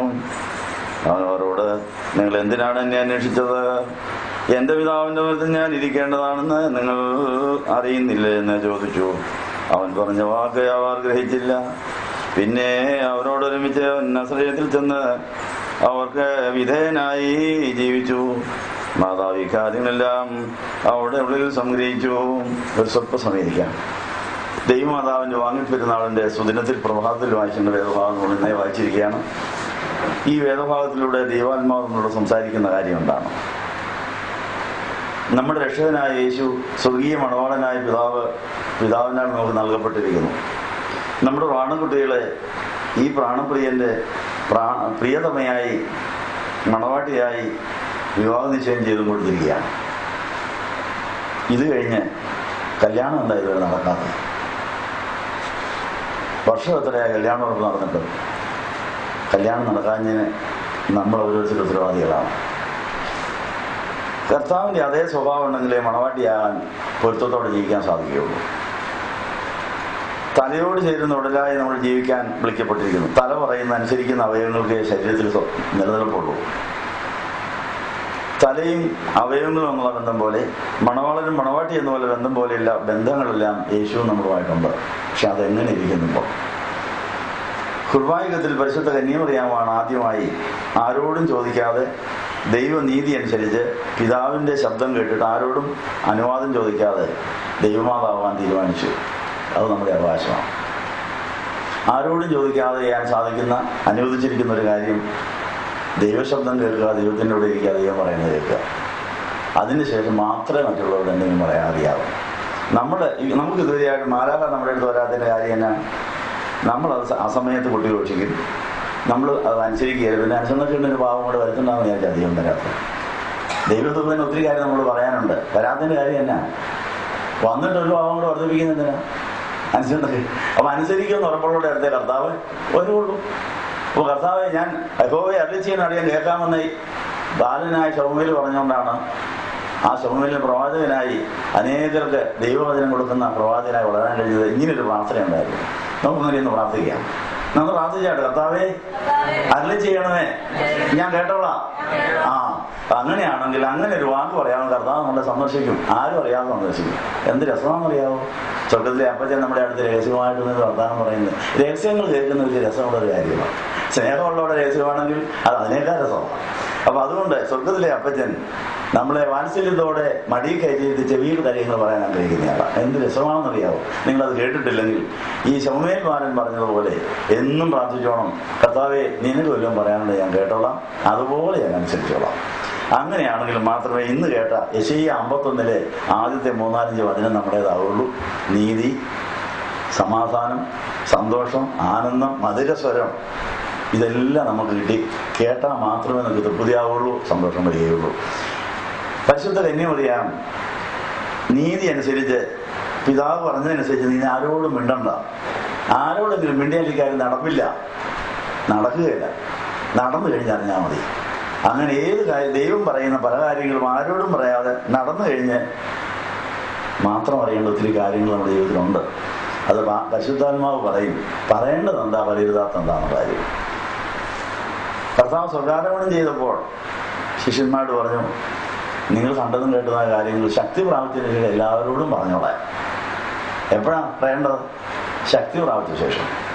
ശക്തി പ്രാപിച്ച് നിറഞ്ഞതിന് ശേഷമേ എന്തെങ്കിലും കാര്യം മറ്റുള്ളവരോട് പറയാവൂ. അല്ലെങ്കിൽ അത് ഗുണത്തേക്കാൾ ദോഷം ചെയ്യാനാണ് സാധ്യത. ശുദ്ധൻ ദുഷ്ടന്റെ ഗുണം ചെയ്യുന്നൊരു ശുദ്ധഗതിക്ക് നമ്മുടെ എല്ലാവരെയും എന്ന് പറഞ്ഞു വിടും. അത് ദോഷം ചെയ്യാനാണ് സാധ്യത. ആ സമയത്ത് അസ്ഥാനത്ത് സത്യമായാൽ പോലും പറഞ്ഞാൽ ഗുണമില്ല. അതുകൊണ്ട് പിതാവിനോട് ചോദിച്ചിട്ട് പിതാവിന് രഹസ്യമായി കേൾക്കേണ്ട കാര്യങ്ങൾ ചെയ്ത് രഹസ്യമായി ചെയ്യേണ്ട കാര്യങ്ങൾ ചെയ്ത് കൃത്യസമയത്ത് ആത്മാവിൽ നിറയുമ്പോൾ പറയുന്നത് ഇന്ന കാര്യം പിന്നെ അങ്ങോട്ട് പറഞ്ഞേര്. അത് കേൾക്കുന്നവർക്ക് രസമായിരിക്കും. അങ്ങനെ രഹസ്യമായി ദൈവത്തിൻ്റെ കൂടെ മറഞ്ഞിരിക്കുന്നവനെ ദൈവത്തെ ശരിക്കും അറിയാനും കൂടും. 46 സങ്കീർത്തനത്തിൽ എന്താ പറയുന്നത്? മിണ്ടാതിരുന്ന് ഞാൻ ദൈവമെന്ന് അറിഞ്ഞു. അപ്പൊ മിണ്ടാതെ രഹസ്യമായിരുന്ന് അറിയേണ്ട ഒത്തിരി കാര്യങ്ങളുണ്ട്. അത് അറിയിക്കേണ്ട ഒരു കാലമുണ്ട്, അറിയിക്കരുതാത്തൊരു കാലമുണ്ട്. ഇതെല്ലാം കഴിഞ്ഞാൽ നമുക്ക് ദൈവത്തെ സ്വർഗത്തിലെ അപ്പച്ചനായി പിതാവായി ആസ്വദിക്കാൻ സാധിക്കും. പിതാവിന്റെ സമ്മാനമായ പുത്രനെ കിട്ടും, പുത്രന്റെ സമ്മാനമായ ആത്മാവിനെ കിട്ടും. ആത്മാവിൽ നിറഞ്ഞു കഴിഞ്ഞാൽ അഭിഷേകം കൊണ്ട് നമുക്ക് മരുഭൂമിയിൽ ഏതോട്ടം പണിയാൻ സാധിക്കും. ഒരു മരുഭൂമി വേണ്ട, ഒരു പരാതിയും വേണ്ട, മരുഭൂമി ആയാലും മതി. മരുഭൂമിയിൽ ഏതോട്ടം പണിയാൻ സാധിക്കുന്നതാണ് ദൈവത്തിന്റെ കൃപ, അഭിഷേകം. ഒന്നുമില്ലായ്മയിൽ ശൂന്യതയിൽ നിന്നാണ് പരിശുദ്ധാത്മാവ് കാണുന്നതെല്ലാം സൃഷ്ടിച്ചത്. വെറും വെള്ളത്തിന്റെ മുകളിൽ പരീക്ഷിച്ചത്. വെള്ളവും പരിശുദ്ധാത്മാവോടെ ഉണ്ടെങ്കിൽ എന്നും ഉണ്ടാക്കാം. പിന്നെ എന്തിനാ ഇല്ലായ്മയൊക്കെ വിഷമിക്കുന്നത്? വെള്ളത്തിന് പഞ്ഞം വല്ലതും ഉണ്ടോ? നമ്മുടെ അതിനായി കണ്ണുനീർ വെച്ചിരിക്കുന്നത്. കണ്ണുനീരും പരിശുദ്ധാത്മാവോട് ചേർന്നാൽ ഉണ്ടാക്കാൻ മേലാത്ത കാര്യമൊന്നുമില്ല. പക്ഷേ പരിശുദ്ധാത്മാവ് പറയണം, ഇന്നതിന് വേണ്ടി കര, ഇന്നതിന് വേണ്ടി നീ പറ. അപ്പോൾ ദൈവം അത് ഉണ്ടാക്കി തരികയാണ്. അപ്പോൾ നമ്മുടെ ഗോഡ് സെന്റേർഡ് ആണ് നമ്മുടെ ലൈഫ്. ഇപ്പോൾ സെൽഫ് സെന്റേർഡ് ആണ്. നമ്മൾ ഈഗോ സെൻട്രിക് ആണ്, സെൽഫ് സെന്റേർഡ് ആണ്, സ്വയത്തെ കേന്ദ്രമാക്കി അത് പിശാച് ഒളിച്ചിരിപ്പുണ്ട്. അവനാണ് നമ്മളെ കൊണ്ട് എഴുതാത്തത് പറയിപ്പിച്ച് ചെയ്യിപ്പിച്ച് നമ്മളെ പാതാളം വരെ താഴ്ത്തിക്കൊണ്ടു പോകുന്നത്. ഇതാ മാതാവിന്റെ മാതൃക. മാതാവ് രഹസ്യമായി ദൈവശബ്ദം കേട്ടു, രഹസ്യമായി ഗർഭിണിയായി. ആ സ്വഭാവം ദൈവം മനുഷ്യനായി തീർന്നപ്പോൾ യേശുവിനുണ്ടായി. ആ സ്വഭാവം 12-ാം വയസ്സിൽ അമ്മച്ചിയുടെ സ്വഭാവം തന്നെയാണ് കാണിച്ചത്. ആരോടും ചോദിക്കാൻ പള്ളിയിലിരിക്കും. ഏതാ ഇന്ന് വായിച്ച കാര്യം ഇതാ. ആരോടും ചോദിച്ചില്ല, ആരോടും പറഞ്ഞില്ല. അപ്പച്ചനോട് 3 ദിവസം ഇരുന്ന് കൊടുത്തു. അത് അമ്മയ്ക്കും അപ്പന്മാരും വിഷമമുണ്ടാക്കി. എന്നിട്ട് അവർ തമ്മിൽ അഭിപ്രായ വ്യത്യാസം വരുന്നുണ്ട്. അപ്പൊ ദൈവഹിത പ്രകാരം ചെയ്താൽ അഭിപ്രായ വ്യത്യാസങ്ങൾ വരും. അതൊരു കുരിശ. പക്ഷെ ആ കുരിശ് കിരീടമാക്കി അതിനെ ആത്മാവിലേക്ക് നയിക്കും എന്നുള്ള കാര്യം ഓർപ്പിക്കും. അപ്പോൾ 12-ാം വയസ്സിൽ യേശു ഒരു മാതൃകയായിട്ട് പള്ളിയിൽ പോയപ്പോൾ 3 ദിവസം ആരോടും ചോദിക്കാതെ പിതാവിൻ്റെ കൂടെ ഇരുന്ന് കൊടുത്തു. ഈ കാര്യം അറിയാതെ അമ്മയും അപ്പനും ഒക്കെ ഒരു ദിവസം യാത്ര ചെയ്തു. 3 ദിവസം കഴിഞ്ഞ് ആണ് തിരിച്ചു കിട്ടിയത്. അമ്മയിൽ വാദപ്രതിവാദങ്ങളുണ്ടായി. അവസാനം അവർ കീഴടങ്ങിയ കുറേ നാൾ അവർക്ക് ജീവിച്ചു എന്നാണ് പറയുന്നത്. അപ്പൊ ഇതുപോലെ ഒരു അനുഭവം നമുക്ക് ഉണ്ടാകേണ്ടിയിരിക്കുന്നു. മാതാവിനെ സ്വർഗത്തോട് എടുത്തുകൊണ്ട് പോയത് മാതാവ് ദൈവശബ്ദത്തിന് മാത്രം ചെവി കൊടുത്തതുകൊണ്ടും മാതാവിന് മൗനമായിട്ടുള്ള അഭിപ്രായ വ്യത്യാസം തീർക്കാൻ പള്ളിയിലേക്ക് മടങ്ങിപ്പോയതുകൊണ്ടും പള്ളിയിൽ നിന്ന് ആ മോനോടൊപ്പം 18 കൊല്ലം അജ്ഞാതരായി താമസിച്ചതിന് ശേഷമാണ് ഇവൻ എൻ്റെ പ്രിയപുത്രൻ, ഇവൻ ഞാൻ പ്രസാദിച്ചിരിക്കുന്നുള്ള സർട്ടിഫിക്കറ്റ് അപ്പച്ചന് കിട്ടിയത്. നിങ്ങൾക്ക് ആർക്കും അങ്ങനത്തെ സർട്ടിഫിക്കറ്റ് കയ്യിലുണ്ടോ? നീ എൻ്റെ പ്രിയപുത്രിയ, നീ എൻ്റെ പ്രിയപുത്രനാ എന്നൊരു സർട്ടിഫിക്കറ്റ് കിട്ടിക്കഴിഞ്ഞാൽ നമുക്ക് എവിടെയെങ്കിലും നല്ല വേല ചെയ്യാനും നല്ല കല്യാണം നടക്കാനും നല്ല ജോലി ചെയ്യാനും സാധിക്കുള്ളൂ. അതിനൊരേയും നമ്മൾ പിതാവിൻ്റെ കൂടെ ഒളിഞ്ഞിരിക്കുവാനും പിതാവ് പറയുന്നത് ഇരിപ്പാനും കീഴടങ്ങിയിരിപ്പാനും പഠിച്ചെങ്കിലേ അനേകം നമുക്ക് കീഴടങ്ങുന്നതായി ഓർപ്പിക്കുന്നു.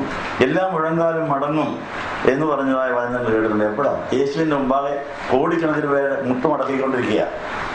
അതെന്തുകൊണ്ടാണ്? അഭിപ്രായ വ്യത്യാസം ഉണ്ടായിരുന്ന അച്ഛൻ്റെ അമ്മയുടെയും കീഴടങ്ങിയിരുന്നുണ്ട്. കീഴടങ്ങാൻ പഠിച്ചാൽ മാത്രമേ കീഴടക്കാൻ സാധിക്കുകയുള്ളൂ. ഭാര്യയെ ശരിക്കും കീഴടങ്ങാമെങ്കിൽ ഭർത്താവിനെ കീഴടക്കാൻ സാധിക്കും. എങ്ങനെ? കല്യാണത്തിൻ്റെ അന്ന് ഭാര്യയുടെ സ്റ്റാറ്റസ് എന്താ? ചെരുപ്പിൻ്റെ സാധനമാണ്. എല്ലാ ഭർത്താവിനെയും അമ്മായിയമ്മയും നാത്തൂമാരെയും അതിഥികളെയും വീട്ടുകാരെയും നാട്ടുകാരെയും ചോന്നുകൊണ്ട് നടക്കുന്ന ഒരു പരിപാടി ആദ്യം കിട്ടുന്നു. അത് ശരിക്കും ചെയ്യാമെങ്കിൽ സാമർഥ്യമുള്ള ഭാര്യ മുത്തിനേക്കാൾ വിലയുള്ളതാണെന്ന് തെളിയിച്ചു കഴിഞ്ഞാൽ ആ മുത്ത ഒരു കീഴത്ത് വെച്ച് തന്നെ എടുത്ത് തലയിൽ വെക്കുമെന്നാണ് പറയുന്നത്.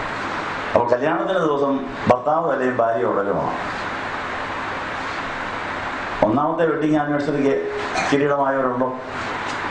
ഒരു കൊല്ലം ശരിക്കും ഭർത്താവിന് കീഴടങ്ങി വീട്ടിലുള്ള സകല ജോലിയും ചെയ്ത് ശരിക്കും ജീവിക്കാമെങ്കിൽ ഒന്നാം വെഡിങ് ആനിവേഴ്സറി തന്നെ പറയും, നീ മിടുക്കിയാണ്, നീ ബുദ്ധിയുള്ളവളാണ്, നീ പരിജ്ഞാനമുള്ള ആളാണ്, അനുസരണമുള്ള ആളാണ്, അതുകൊണ്ട് നിന്റെ താക്കോല് കൈപിടിച്ചോളാൻ പറയും. വീട്ടിലെ സകല ജോലി അവളെ ഏൽപ്പിക്കും. ഒരു കീഴടത്തിലെടുത്ത് തലയിലും വെച്ചുകൊണ്ട് നടക്കും. അപ്പോൾ ആരാ മുകളിൽ? ഭാര്യ. അപ്പോൾ കീഴടങ്ങാൻ പഠിച്ചാൽ നമുക്ക് അനേകരെ കീഴടക്കാൻ നമ്മൾ വലിഞ്ഞ തല ഏറിയിരിക്കുകയല്ല വേണ്ടത്. അങ്ങനെ വന്നാൽ എന്നാ പറ്റും? അത് കുടഞ്ഞ് താഴെ ഇട്ടുന്ന അത് കൂടിയേയും ചെയ്യും.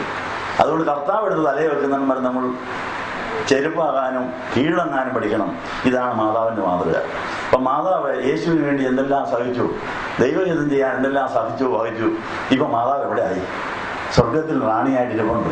ആ സ്ഥാനത്തേക്ക് പോകാൻ ആഗ്രഹിക്കുന്നവർക്ക് എഴുന്നേൽക്കാം. അതിനെതിരായിട്ടുള്ള നമ്മുടെ അന്വേഷണങ്ങളോടും എല്ലാ വിദ്യാബോധങ്ങളോടും അഹങ്കാരങ്ങളോടും എല്ലാം യാത്ര പറഞ്ഞ് ഈ വിശുദ്ധ കുർബാന മാതാവുമായിട്ട് എത്താൻ വഴിയിൽ നമ്മൾ എത്തിക്കാനിടയാകട്ടെ. ഒരിക്കൽ കൂടെ പാവകരന്മാർ നടത്തുകയാണ്. നിങ്ങൾക്ക് എല്ലാവർക്കും സമൃദ്ധി ഉണ്ടായിരിക്കട്ടെ. നമ്മൾ പുതുക്കുന്നു. പിതാവിലും പുത്രനിലുമുള്ളതായ വിശ്വാസം പുതുക്കി പരിശുദ്ധാത്മാവിന്റെ ആ പൂർണ്ണ നിയന്ത്രണത്തിൽ നമ്മൾ വിശ്വസിച്ച് നമ്മളെ പരിപാലിപ്പിക്കുന്ന ഈ സമയം പരിശുദ്ധ മാതാവിനെ പോലെ ഇതാ നിന്റെ ദാസിയാണ് ഞാൻ, നിന്റെ വാക്കുപോലെ ഭവിച്ചോട്ടെ. അങ്ങനെ 100% ദൈവത്തിന്റെ വാക്കുപോലെ വചനം ഇഷ്ടപ്രകാരം ചെയ്യാൻ നമ്മൾ സമർപ്പിച്ചിട്ടുണ്ടോ എന്ന് പരിശോധിക്കുക. പരിശുദ്ധാത്മാവിന്റെ നിറവിൽ അല്ലെ പരിശുദ്ധാത്മാവിന്റെ കൃപയിൽ മാത്രമേ ഇത് സാധിക്കുള്ളൂ. കൃപ നിറഞ്ഞ അറിയാമേ എന്നാണ് സംഭവം ചെയ്തത്. നമ്മളെ ആരെങ്കിലും ദൈവദൂതൻ വന്ന് കൃപ നിറഞ്ഞ ഇന്നാരെന്ന് വിളിച്ചിട്ടുണ്ടോ? വിളിക്കേണ്ടതല്ലേ? അന്ന് പറഞ്ഞ കർത്താവ് ഞങ്ങളെ നമ്മളൊന്ന് സന്ദർശിക്കുകയെ, ഞങ്ങൾക്ക് ഈ കൃപയൊന്ന് വേണം. ആർക്ക് ആ കൃപ കിട്ടുന്നതെന്നറിയാവോ? യേശുവിനെ അക്ഷയമായി സ്നേഹിക്കുന്നവരുടെ കൃപ. അത് യോഹന്നാൻ സുവിശേഷത്തിലുണ്ട്, എഫേസ്യർ 6:24 നമുക്ക് കൃപ കിട്ടാത്തതിന്റെ കാര്യം സ്നേഹം കുറവാണ്. ഇന്നലത്തതിനേക്ക് സ്നേഹം എന്നും കൂടി ഇരിക്കണം. അക്ഷയമായി സ്നേഹിക്കുന്നവരുടെ കൃപ ഇരിക്കുമെന്നാണ് പറയുന്നത്. മാതാവിന് എങ്ങനെ അക്ഷയ സ്നേഹം കിട്ടി? എല്ലാ ദിവസവും വചനം കേൾക്കുമ്പോൾ ഞെട്ടും വിറയ്ക്കും. വേദോസം മുഴുവൻ വായിച്ചു, ഉൽപ്പത്തി മുതൽ മലാഖി വരെ വായിച്ചിട്ട് അതിൽ നടപ്പിലാകേണ്ട പ്രവചനങ്ങൾ, അയ്യോ ഇത് നടന്നില്ലല്ലോ, ഇതെങ്ങനെ നടക്കും, ഇതെങ്ങനെ നടക്കും, ഞാൻ എന്നാ ചെയ്യണം എന്നാ ചോദിക്കുന്നത്. അങ്ങനെയാണെങ്കിൽ ഓരോ വചനം കേൾക്കുമ്പോൾ കർത്താവ് എനിക്ക് ഇതിനുള്ള ബന്ധം എന്താ? ഈ വചനം നടപ്പിലാകാൻ ഞാൻ എന്ത് ചെയ്യണം? എനിക്ക് ഇതിന്റെ കൃപയുണ്ടോ? കൃപ കിട്ടുന്നതിന്റെ അവസരമായ സ്നേഹം മുടക്കിയുണ്ടോ? അതിനെല്ലാം പകരം കൊടുത്താൽ ഇന്നലത്തേതിനേക്കാൾ സ്നേഹം എന്ന് കിട്ടിയാൽ കൃപ കിട്ടിയിരിക്കും. അത് സ്നേഹം കൂടിക്കൊണ്ട് ഇപ്പം നമ്മുടെ ക്ഷേത്രത്തിന് TV ആക്കാം. ക്ഷയരോഗം പിടിച്ച സ്നേഹത്തിന് കൃപ കിട്ടുമോ? സ്നേഹത്തിന് ക്ഷയരോഗം പിടിക്കുന്ന എങ്ങനെ? സംശയം കൊണ്ടും തെറ്റിദ്ധാരണ കൊണ്ടും പരിഭവം കൊണ്ടും പരാതി കൊണ്ടും അസൂയ കൊണ്ടും ഒത്തിരി ക്ഷയരോഗം പിടിക്കാൻ സാധ്യത. ഇതെല്ലാം അന്നു മാറ്റിക്കണം. മാറ്റിയിട്ട് കർത്താവിനുള്ള സ്നേഹം മൂപ്പിച്ചിട്ട് കർത്താവിൻ്റെ കൂടെ കയറി കടന്നു. അപ്പൊ അതിരാവിലെ കർത്താവ് എഴുന്നേൽപ്പിച്ചോളും. അന്ന് ഇമ്പസ്വരം കേട്ടോണ്ട്, അങ്ങനെ ഒരു പാട്ടില്ല, ഇമ്പമേറിയ നിന്റെ സ്വരം തന്നെ. ഇമ്പസ്വരം കേൾക്കണമെങ്കിൽ സ്നേഹത്തോടെ കൂടെ കിടക്കണം, അല്ലെങ്കിൽ തൊഴി കിട്ടും. കൂടെ കണ്ട് പിണക്കം വല്ലോണ്ടല്ലേ തൊഴിയായിരിക്കും കിട്ടുന്നത്, ഇടിയായിരിക്കും. അത് വരാതിരിക്കണമെങ്കിൽ, ഇമ്പമേറിയ ശബ്ദം കേൾക്കണമെങ്കിൽ പിണക്കമെല്ലാം തീർച്ചയായിട്ട് ശരിക്ക് ഒന്നിച്ച് കിടന്നുറങ്ങണം. അങ്ങനെ ഒരു വചനമുണ്ട്. 1 തെസ്സലോനിക്കർ 5-ാം അധ്യായം, നമ്മൾ ഉറങ്ങിയാലും ഉണർന്നാലും എവിടെ പോയാലും പ്രിയന്റെ കൂടെ നടക്കണമെന്നാണ്. അവന് ചാരിക്കണം നടക്കണമെന്നാണ്. അവന്റെ അപ്പൊ സ്വർഗീയ മണവാളനായ യേശുവിനെ ചാരി അവന്റെ കൂടെ അവന്റെ കയ്യെ പിടിച്ചോണ്ട് നടക്കാമെങ്കിൽ ഇമ്പ ശബ്ദം കേൾക്കാം. ആ ശബ്ദം നമ്മളെ ഉത്തേജിപ്പിക്കുന്നതും സന്തോഷിപ്പിക്കുന്നതാണെന്നുള്ള കാര്യം ഓർപ്പിക്കുന്നു. ഇതിലൊക്കെ നമുക്ക് ഒത്തിരി പിഴവ് സംഭവിച്ചിരിക്കുന്നു. ക്ഷമ ചോദിക്കാം. നിങ്ങളെ ഈ തരത്തിൽ ഒരുക്കിയെടുക്കുവാനും കുടിശ്ശിക തീർത്ത് വചനമാകുന്ന പാലിച്ച് ഒരുത്തി തരാനും അമ്മയുടെ പണി ചെയ്യുന്നതിൽ ഞങ്ങൾ പരാജയപ്പെട്ടിട്ടുണ്ട്. അതുകൊണ്ട് പിള്ളേർ വേറെല്ലോട്ടൊക്കെ പോകുന്നത്. വീട്ടിൽ കഞ്ഞിവയില്ല, പിന്നെ തെണ്ടി നടക്കില്ലേ? അപ്പോൾ നമ്മൾ സഭയിലും വീട്ടിലും വചനത്തിന്റെ പാല് കുടിക്കാനത്തില്ലെങ്കിൽ അമ്മയെ ആശ്വസിപ്പിക്കുന്ന പോലെ ഞങ്ങളെ ആശ്വസിപ്പിക്കാമെന്ന് യെശയ്യാ 66 പറഞ്ഞിരിക്കുന്നത്. അതുകൊണ്ട് പുരോഹിതരായ ഞങ്ങൾ ഭാവാദേവിയെ തൊട്ടിഞ്ഞോണ്ട് ശരിക്കും പാല് നിങ്ങളെ പഠിപ്പിച്ചിരുന്നെങ്കിൽ സഭയിൽ നാൾ പോകുമായിരുന്നു. ഇല്ലായിരുന്നു. ഞങ്ങൾക്ക് ഉത്തരവാദിത്തമുണ്ട്, ഞങ്ങളെ ക്ഷമ ചോദിക്കുക. അതുകൊണ്ട് അതെല്ലാം മാറിയിട്ട് പുരോഹിതന്മാർ വരുന്നവർക്കെല്ലാം വചനം പാല് പോലെ ചുരത്തി കൊടുക്കണം. ആരെ കണ്ടാലും അവർക്കുള്ള വചനം കിട്ടിയിരിക്കണം. എന്താ, എത്ര പിള്ളേരുണ്ടെങ്കിലും ആ പിള്ളേർക്കെല്ലാം കൊടുക്കാൻ പാലമ്മയ്ക്ക് കാണും. അതുകൊണ്ട് സഭയാകുന്ന അമ്മയുടെ പാല് കുടിച്ച് പുഷ്ടിയോടെ വളർന്ന് കർത്താവാകുന്ന മണവാളനെ എതിരേൽപ്പാൻ വളരുവാൻ നമുക്ക് സാധിച്ചിട്ടില്ല. ഇനിയെങ്കിലും സാധിക്കണം. കുടിശ്ശിക തീർത്ത് അനുഗ്രഹം വാങ്ങിക്കാൻ ഞാൻ ക്ഷമ ചോദിക്കുന്നു. നിങ്ങൾ ക്ഷമിക്കാവോ? സഹോദരങ്ങളെ, മാതാപിതാക്കളുടെ ഗുരുക്കന്മാർ, ഞങ്ങളും ക്ഷമിക്കണം. ഈ കൃപാന അംഗീകരിക്കപ്പെടുവാൻ നിങ്ങളാണ് ഞങ്ങൾക്ക് വേണ്ടിയും പ്രാർത്ഥിക്കണം. പിതാവിനും പുത്രനും പരിശുദ്ധരുമായി സ്തുതിയാതിന്റെ കനയുണ്ടായിരിക്കുകയാണ്. മാതാവിന്റെ വാങ്ങിപ്പെരുന്നാൾ നടത്തുന്നതായ സമയം പരിശുദ്ധ മാതാവിനെ വചനം കേൾക്കുവാനും വചനം ഹൃദയത്തിൽ സംഗ്രഹിക്കുവാനും വചനത്തിനും ശരീരം ധരിക്കാൻ മാംസം കൊടുക്കുവാനും മാതാവിന് സാധിച്ചതാണ് മാതാവിൻ്റെ ഭാഗ്യം. നമ്മൾ കേട്ടതായ വചനം ചെവിയിലൂടെ ഹൃദയത്തിലെത്തി അത് നമ്മുടെ ശരീരത്തിൽ രക്തത്തിൽ വ്യാപരിച്ച് നമ്മുടെ ശരീരം കർത്താവിൻ്റെ ശരീരമായി മാറണമെന്നാണ് റോമർ 12 പറഞ്ഞിരിക്കുന്നത്. മാതാവിനെ പോലെ ദൈവേഷം ചെയ്യാൻ നമ്മളെ കൊണ്ട് കഴിഞ്ഞാൽ നമ്മുടെ ശരീരം കർത്താവിൻ്റെ ശരീരമായി മാറും. കർത്താവ് നമ്മുടെ ശരീരത്തിൽ ജീവിക്കും. കർത്താവിൻ്റെ തലയോട് ചേരുന്ന ഉടലായി തിരികെയും ചെയ്യുന്നതായി ഓർപ്പിക്കുന്നു. ഇപ്പോൾ തോമാസ്ലിഹായെ ഓർത്തുകൊണ്ട് വയ്ക്കാൻ പോകുന്നതാണ്. പെന്തിക്കോസ്ത് പെരുന്നാളിൽ 120 പേർക്ക് നേതൃത്വം കൊടുത്ത മാതാവാണ്. ആ മാതാവിൻ്റെ അനുഭവങ്ങൾ മുഴുവനും 10 ദിവസങ്ങളുണ്ട് ഈ കാത്തിരുന്നവർക്ക് മുഴുവൻ പ്രചോദനം നൽകി. അവിടെ എല്ലാം ഉള്ളിൽ യേശു ജനിച്ചു വളർന്ന് സ്വർഗാരോഹണം ചെയ്തു. അവിടെ എല്ലാവരുടെയും ഉള്ളത്തിലെ പ്രാണൻ മുഴുവനും സ്വർഗാരോഹണം ചെയ്തതുകൊണ്ടാണ് സ്വർഗത്തിൽ നിന്ന് പരിശുദ്ധാത്മ ശക്തി അവർക്ക് ലഭിച്ചത്. അപ്പോൾ ദൈവകൃപയിൽ നിറയണമെങ്കിൽ സ്വന്തം വഴിയും വിചാരം ഉപേക്ഷിച്ച് ദൈവത്തിൻ്റെ വഴി സ്വന്തമാക്കി നമ്മുടെ സ്വന്തം ഇഷ്ടങ്ങളെല്ലാം പരിഹരിച്ച് ദൈവേഷ്ടത്തിന് കീഴടങ്ങുമ്പോൾ നമ്മൾ നമ്മുടെ പ്രാണൻ സ്വർഗത്തിലെത്തിച്ചിട്ട് അത് അനുഗ്രഹ സമാധാനം അനുഗ്രഹമായി മടങ്ങി വരികയാണ്. തോമാസ്ലിഹാ പെന്തിക്കോസ്ത് പെരുന്നാളിന് ശേഷം ദൈവാത്മാവ് അവരുടെ വ്യക്തിപരമായി സംസാരിക്കാൻ തുടങ്ങി. ആത്മനിറവ് ലഭിച്ചു കഴിയുമ്പോൾ കൽപ്പന ലഭിച്ച് പ്രമാണിക്കാൻ സാധിക്കും. യോഹന്നാൻ 14:21 എല്ലാ കാര്യം ചോദിച്ചും പറഞ്ഞു ചെയ്യാൻ സാധിക്കും. സ്ത്രീകൾക്ക് 4 തലയും പുരുഷന്മാർക്ക് 3 തലയും ഉണ്ടെന്ന് 1 കൊരിന്ത്യർ 11 വായിച്ചിട്ടുണ്ട്. ഒരു സ്ത്രീക്ക് കല്യാണം കഴിഞ്ഞ ഒരു ഭാര്യയായിരിക്കുന്ന സ്ത്രീക്ക് സ്വന്തം തല കൂടാതെ ഭർത്താവിൻ്റെ തലയും കർത്താവിൻ്റെ തലയും സുഹൃത്തിലെ പിതാവിൻ്റെ തലയും 4 തലകളുണ്ട്. ഈ 4 തലകളുമായി എല്ലാ ഭാരങ്ങളും സങ്കടങ്ങളും വ്യാകുലങ്ങളും പങ്കിട്ടാൽ മൃദുവായ മുഖവും ലഘുവായ ചുവടും വഹിച്ച് സന്തോഷമായ കർമ്മങ്ങൾ നിർവഹിക്കാൻ സാധിക്കുമെന്ന് കർത്താവിൻ്റെ വചനം അതിനോട് ചേർത്ത് ചിന്തിക്കുമ്പോൾ അധ്വാനിക്കുന്നവരും ഭാരം ചോദിക്കുന്നവരും എൻ്റെ അടുക്കൽ വരുവാൻ ഞങ്ങളെ ആശ്വസിപ്പിക്കാം. എൻ്റെ മുഖം മൃദവും എൻ്റെ ചുവട് ലഘുവും എന്ന് പറഞ്ഞ അനുഭവം ഉണ്ടാകും. അത് നമുക്കുണ്ടായിട്ടുണ്ടോ? തോമാസ്ലിഹായ്ക്ക് പെന്തിക്കോസ്ത് കഴിഞ്ഞപ്പോൾ ഒന്ന് സന്ദേശപ്രദാനം ചെയ്യേണ്ടി വന്നില്ല. എല്ലാ കാര്യവും ആലോചന ചോദിക്കാൻ സാധിച്ചു. സന്ദേശപ്രകാരം പോയതുകൊണ്ടാണ് കർത്താവിൻ്റെ കുരിശിന് ചുവട് നിൽക്കാനൊക്കാതെ പോയത്. സംശയരോഗിയായത് സന്ദേശപ്രകാരം വിധിച്ചതുകൊണ്ടാണ്. കാണുന്നതും കേൾക്കുന്നതും വെച്ചൊന്നും വിധിക്കരുതെന്നാണ് തിരുവചനം പറയുന്നു. കാരണം നമ്മുടെ കണ്ണിനെയും കാതിനെയും നമുക്ക് വിശ്വസിക്കാനൊക്കെ ഇല്ല. നമ്മുടെ കണ്ണിലും കാതിലും പിശാചിനെ സ്വാധീനം ചെലുത്തിയിട്ട് കള്ളങ്ങൾ വിശ്വസിക്കാനും ധരിക്കാനും ധരിപ്പിക്കുവാനും കഴിവുള്ളതാണ് ഈ ലോകം.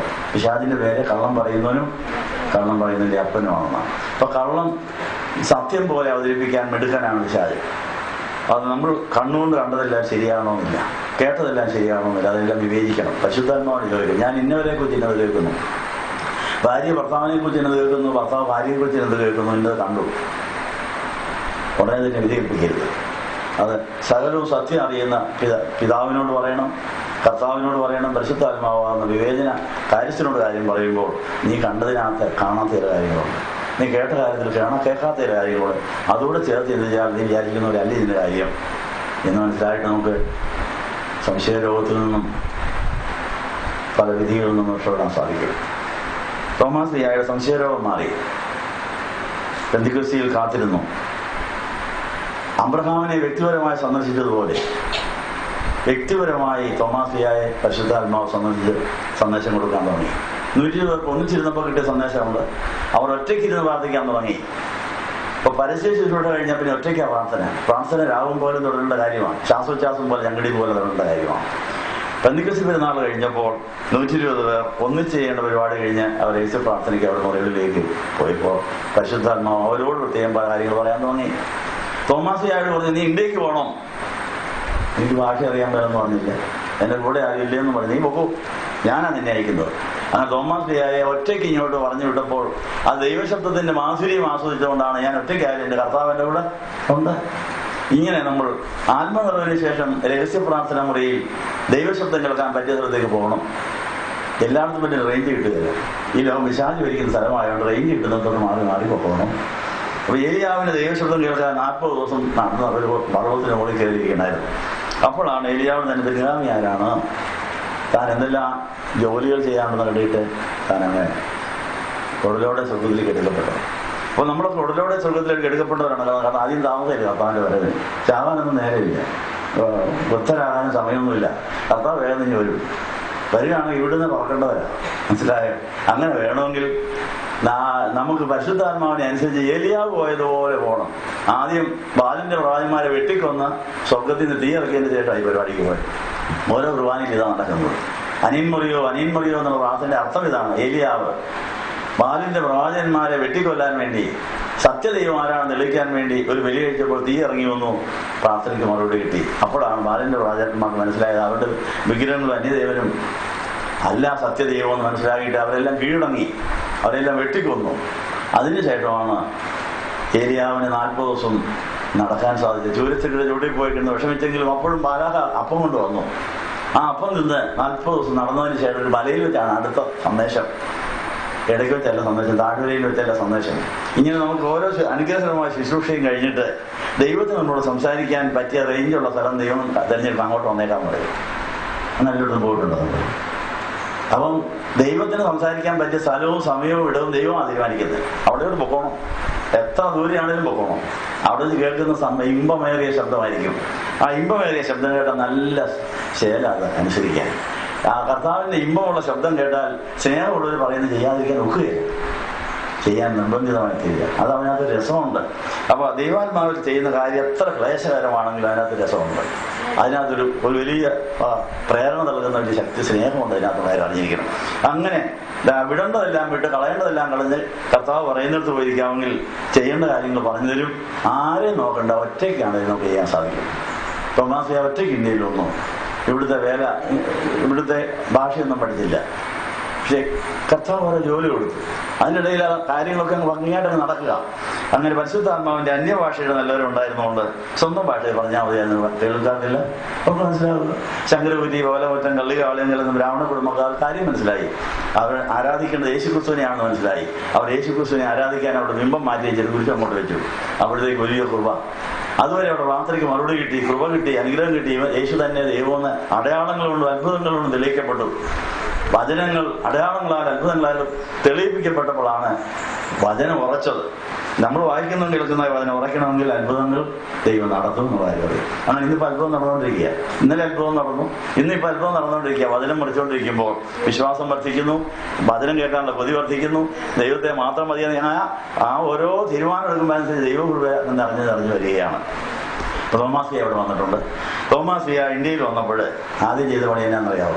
പറഞ്ഞ പണിയാൻ സമാധാനം, മാതാവിനെ ഓർത്ത് വാർത്തി. മാതാവിന്റെ കൂടെ വന്നു എന്നാണ് പറയുന്നത്. അതുകൊണ്ട് തോമാസിയ സ്ഥാപിച്ച 7 പള്ളി എല്ലാം മാതാവിന്റെ നാമത്തിലാണ്. അതറിയാമോ? തോമാസിയ സ്ഥാപിച്ചിരിക്കുന്ന പള്ളിയിലെ ആരുടെ നാമത്തില? മാതാവിന്റെ നാമത്തില. കാരണം എല്ലാ അപ്പോസ്തലന്മാരും ആദ്യം പോയി സ്ഥാപിച്ച പള്ളിയിലെ മാതാവിന്റെ നാമത്തിലാണ്. അവിടെ എല്ലാം മാതാവ് പറഞ്ഞു എന്നു. അവിടെ എല്ലാം അവർക്ക് ധൈര്യം നൽകി. യേശു കുഞ്ഞിനെ അവരുടെ ഉള്ളിൽ വളർത്താൻ, അവർ വചനം കേൾക്കുന്നവർ അവരുടെ ഹൃദയത്തിൽ വളർത്താൻ സഹായിച്ചിട്ടാണ് ഇന്ത്യയിൽ സഭ ഉണ്ടായത്. ആ മാതാവിന്റെ നല്ല പാരമ്പര്യം നിലനിർത്താൻ വേണ്ടിയാണ് നമ്മൾ ഈ 15 നോമ്പ് എടുക്കുന്ന കാര്യം ഓർപ്പിക്കുന്നു. മാതാവ് എത്തിയിട്ടുണ്ട്.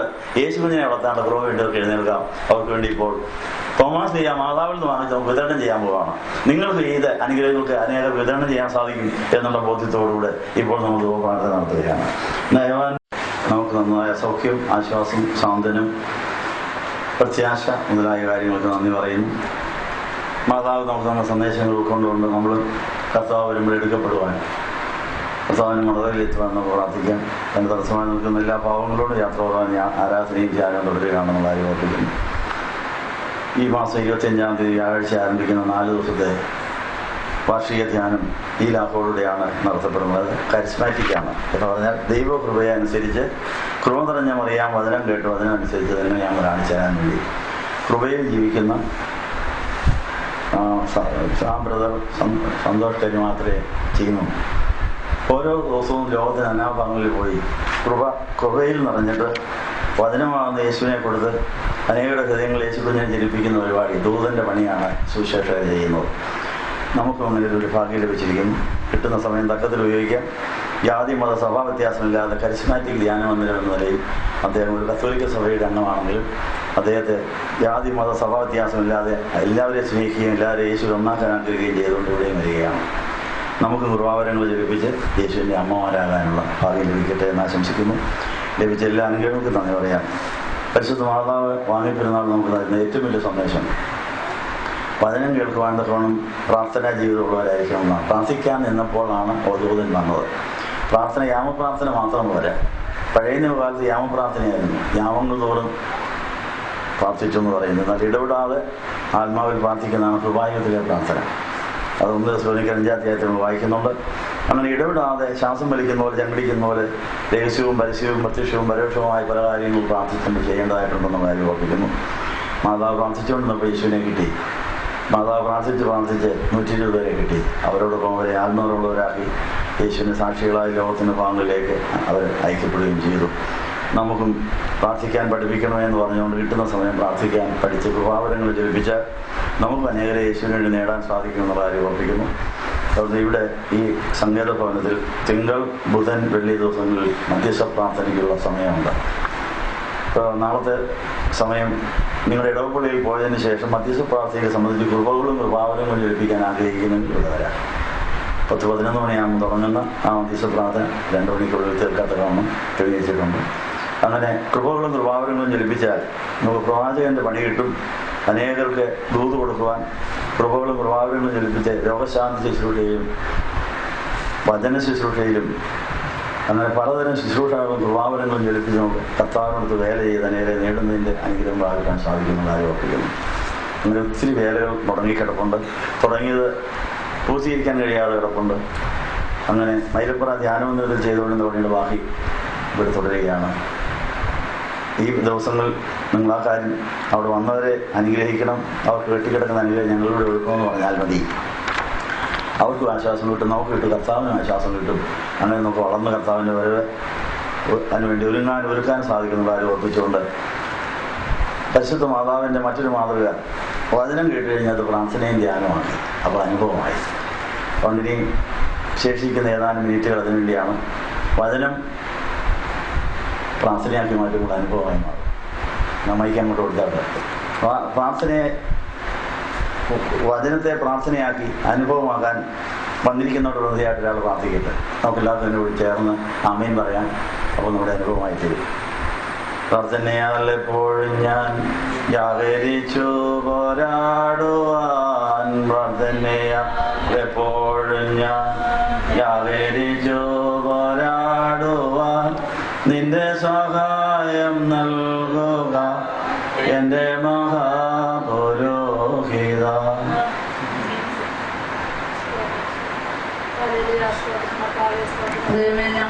സമയത്തിനായി സ്തോത്രം കർത്താവിൽ നിന്ന് ഹൃദയം കേട്ട തിരുവചനത്തിനായി സ്തോത്രം. കർത്താവിന്റെ പാദകൃത്യങ്ങളിലിരുന്ന് അങ്ങനെ മാറ്റമില്ലാത്ത വചനം കേൾക്കുവാനും ഗ്രഹിക്കുവാനും ഞങ്ങളെ തന്നെ സ്വാധീനം ചെയ്യാനും ഞങ്ങളുടെ ഉന്മേഷങ്ങളെ മനസ്സിലാക്കാനും അവസരത്തിനായി സ്തോത്രം. ഇന്നത്തെ വചന പ്രാർത്ഥന കർത്താവിക അങ്ങനെ തന്നെ നിൽക്കാനും എത്തിക്കാനുള്ള യോഗ്യത അർഹതയും ഇല്ലാന്ന് ഞങ്ങൾ സമ്മതിക്കുന്നു.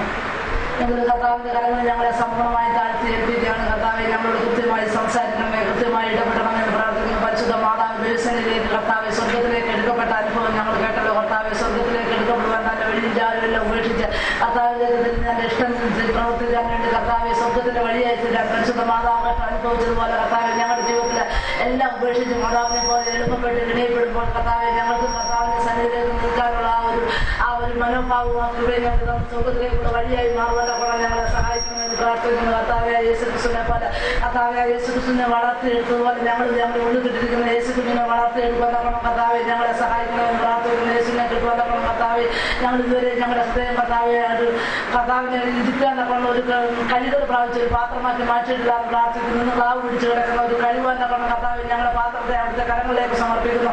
ഹൃദയമാവുന്ന പാത്രം കർത്താവെ കഴുകി കഴിയുമ്പോൾ വിശുദ്ധിയുള്ള സ്ഥലത്തിലേക്ക് കർത്താവ് വരുമല്ലോ. കർത്താവെ വെള്ളത്തിന്റെ പരിവർത്തന പരിശുദ്ധാത്മാവാണ്. കർത്താവെ അവിടുന്ന് ശൂന്യമായിരിക്കുന്ന അവസ്ഥയിൽ കർത്താവെ പ്രവർത്തിക്കുവാൻ കർത്താവെ പരിശുദ്ധാത്മാവും വെള്ളവും മതി ഞങ്ങളെ പഠിപ്പിച്ചു. ഞങ്ങളുടെ ജീവിതത്തിൽ നിന്ന് ഹൃദയം ശൂന്യമായി കിടക്കുന്ന അവസ്ഥയിൽ കർത്താവെ ഞങ്ങളുടെ കണ്ണുനീരാകുന്ന പരിശുദ്ധ വെള്ളവും കർത്താവെ അവിടുത്തെ പരിശുദ്ധാത്മാവും കൂടെ ചേർന്ന് പരിവർത്തിച്ചിട്ട് കർത്താവെ ഞങ്ങളുടെ മരുഭൂമിയാവുന്ന ഏതെന്തോട്ടം പണിയാൻ മരുഭൂമിയിൽ ഏതെന്തോട്ടം പണിയുന്ന സാക്ഷികളായി മാറുവാൻ ഞങ്ങളുടെ സൂര്യസ്ഥലങ്ങളെ പങ്കെടുക്കുവാൻ ഞങ്ങളുടെ കർത്താവ് ഞങ്ങളുടെ പരിശുദ്ധാത്മാവ് ഞങ്ങളെ സഹായിക്കണം.